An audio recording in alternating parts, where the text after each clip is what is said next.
a little bit there, but we'll certainly get into all that. Matthew, have yourself a good weekend, sir.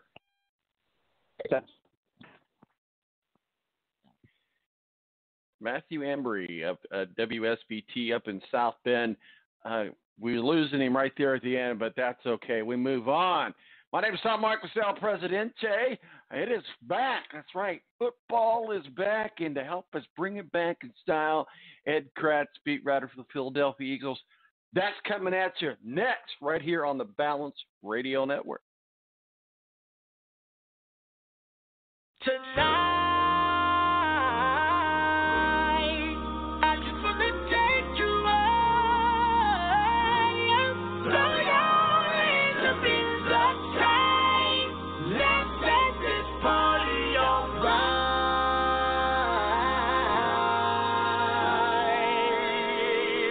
Players, put your pinky rings up to the moon. The Air National Guard is a reserve component of the United States Air Force and serves alongside active-duty Air Force members in times of a national crisis. In addition, the Air Guard serves the state and local community in a wide range of capacities. The reason people join the Air Guard is as diverse as our members and includes such reasons as a deep desire to serve their country, money for college, travel, new job skills, and the pride that goes along with belonging to the greatest military organization in the world. I joined because I felt a calling to serve my country, but I didn't want to be far away from my family, so the Indiana Air National Guard was a perfect fit for me. With over 95 different career opportunities to choose from and 100% paid college tuition to any state-funded college, why not give us a call? Call 1-800-841-3103 or visit online at goang.com to find out more. Again, that's 1-800-841-3103. The Air National Guard, guarding America, defending freedom.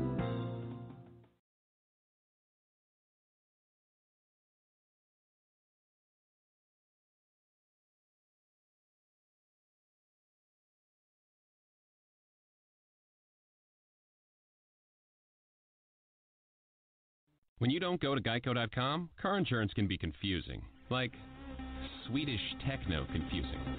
Bark, bark, meow, meow. Dance with me, purple cow. Bark, bark, meow, meow. Ooh, you lovely cow. Geico makes it easy. With 24/7 access, all you have to do is go to Geico.com and you could save money on car insurance. It just makes sense. Unlike, you know. Dance with me, purple cow. I like your moves. When you don't go to Geico.com, car insurance can be hard. Like early 90s heavy metal hard. I'm yelling and screaming and I'm loud. Roar. Geico makes it easy. You can review and update your policy or report a claim on Geico.com or the Geico mobile app. Because shouldn't we all have a little less stress in our lives? I'm not even upset about anything.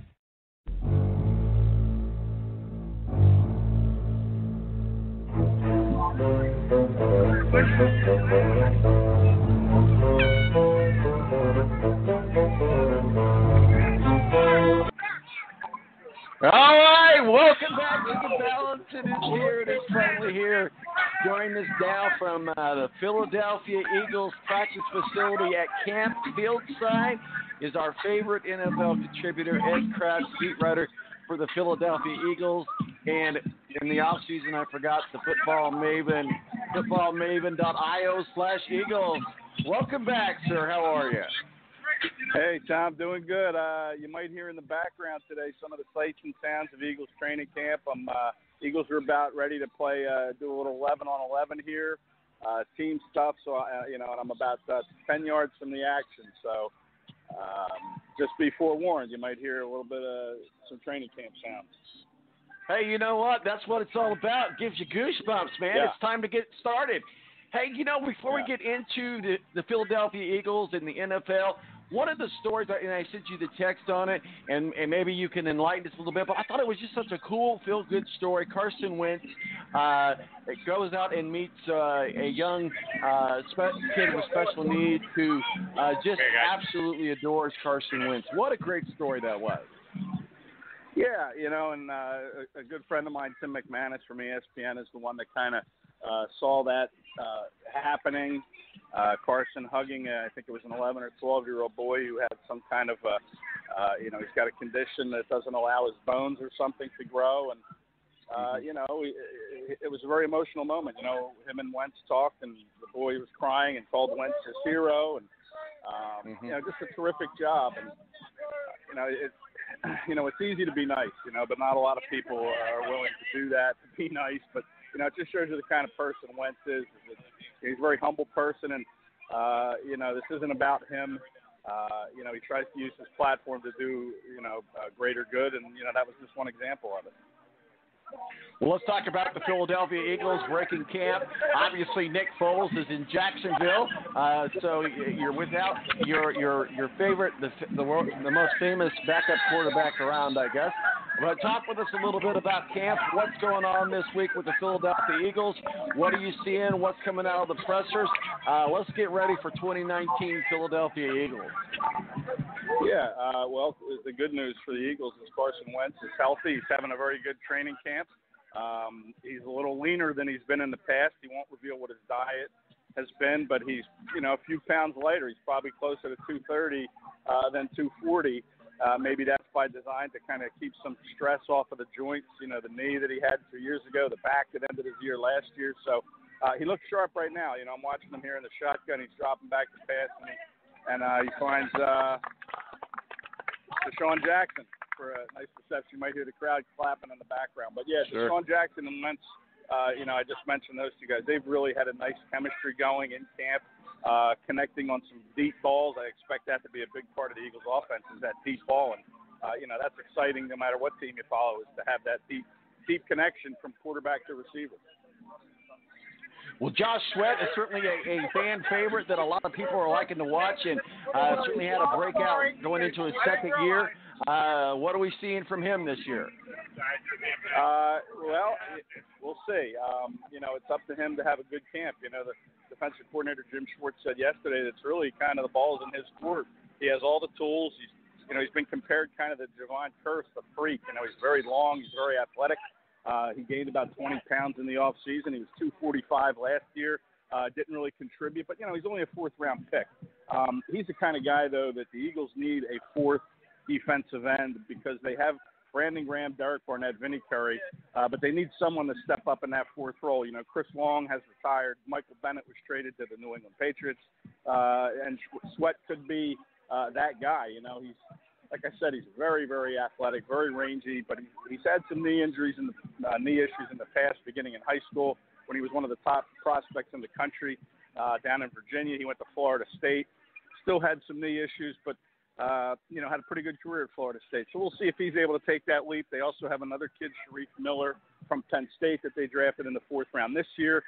Might get some snaps. And then there's an undrafted free agent from last year, Joe Ostman, who they really like. But right now, that's kind of, to me, one of the biggest weaknesses on this team. They have depth at so many positions, but that defensive end spot is still kind of being sorted out.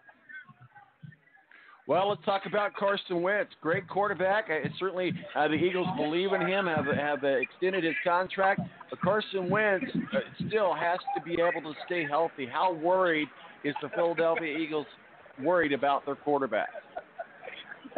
Look, every player in the NFL is at risk for injury. And, I think the Eagles are kind of hoping that, Wentz has had some bad luck with the injuries the last couple of years. And maybe the law of averages will allow him to play all 16 games and beyond. Only 26 years old. They gave him a huge contract, kind of betting that he will be able to stay healthy and get on a nice run over the next few years and, maybe win a title or two in that time. So they're very comfortable with him. They let Foles go. Of course, they really didn't have a whole lot of choice there. They weren't going to pay him, $20, $22 million, whatever it would have cost to franchise him. So really they couldn't keep him. So now they look at the backup, Nate Sudfeld, who, he's an Indiana product, came out in the same year Carson Wentz did in 2016, was a sixth-round pick of the Redskins. The Redskins cut him. The Eagles gobbled him up, put him right on their 53-man roster, and they're hoping that, this is his third year in the system, that his knowledge of the system and his attributes of size, arm strength, a little bit of mobility will help him should he need to be called on if something happens to Wentz. The one thing he doesn't have, Sudfeld, is the game experience. He hasn't he had a meaningless game that he played at the end of the Eagles Super Bowl season when it meant nothing. But that's really the only game experience he's had. So that's kind of an issue. If he needs to step in, what is he going to deliver? Well, this time of year we always see people like to pound their chest a little bit and not show up for camp. I think obviously the biggest name not showing up for camp so far, at least one of the biggest, is Ezekiel Elliott with the Dallas Cowboys not showing up for camp on that. What are your thoughts? Well, look, Ezekiel Elliott gets in a lot of trouble off the field. And now here he is holding out for a contract. And, that's going to make an impact on the Cowboys. We saw out Dak Prescott when Elliott was suspended a couple of years ago. I think the Cowboys went, they had a losing record, and Dak didn't play particularly well. Now, hopefully he's gotten better, Dak, and, won't need that running game to take some of the pressure off his shoulders.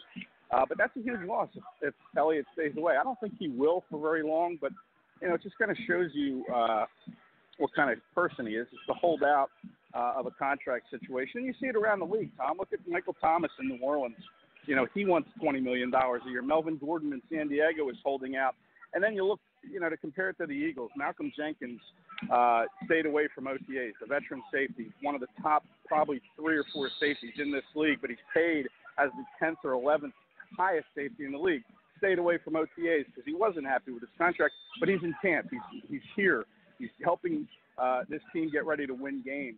He even lined up as a second-team slot cornerback yesterday because the Eagles were a little short with an injury there. So, you have guys like Malcolm Jenkins. They're about the team, and that's what the NFL is about. It's not about one guy.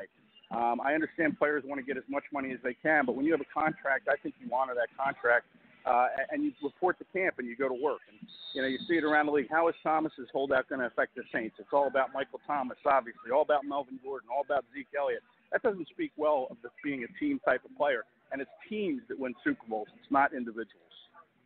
Absolutely. I want $20 million a year, too. I think I'm going to call my boss and say, hey, I'm not coming in until I get my $20 million. They'll probably just say, hey, bring back your laptop. We need it.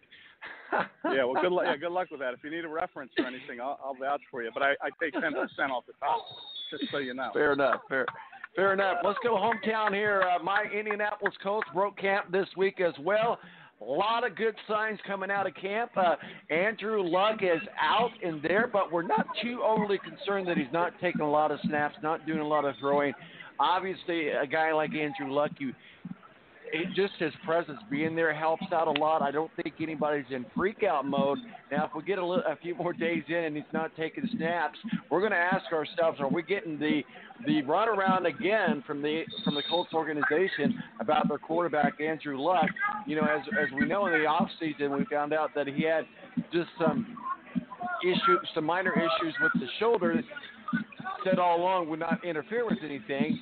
He is at camp, but he's taking very limited snaps. What are your thoughts about the Indianapolis Colts, Andrew Luck? And, hey, second year with Frank Reich. We love him here in Indianapolis. He's a great, great guy and just great feel around the locker room. And so he's good to have. And, obviously, Ballard doing his thing as well. And Jim Irsay just kind of letting them do their thing. But Frank Reich, the Indianapolis Colts, Andrew Luck, what are your thoughts? Yeah, I wouldn't get too worked up about Luck missing some snaps. I mean, we're still in July.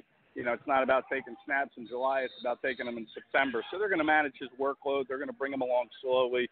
Luck has that injury history there with the shoulder. And, there's no sense in giving him snaps now. I mean, it certainly is something to monitor. Like you said, if he doesn't start taking snaps once August rolls around or, plays a series or two in the preseason, then it's a concern, I guess.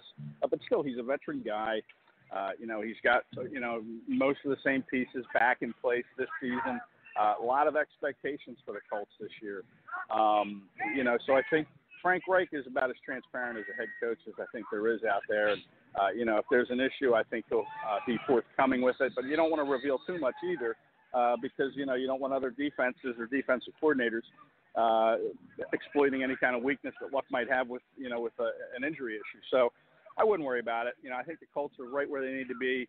Very low drama. We talked about, some individuals holding out for bigger money and all about themselves and not the team. The Colts, they don't have that. I like these teams that have an off season where there's no drama.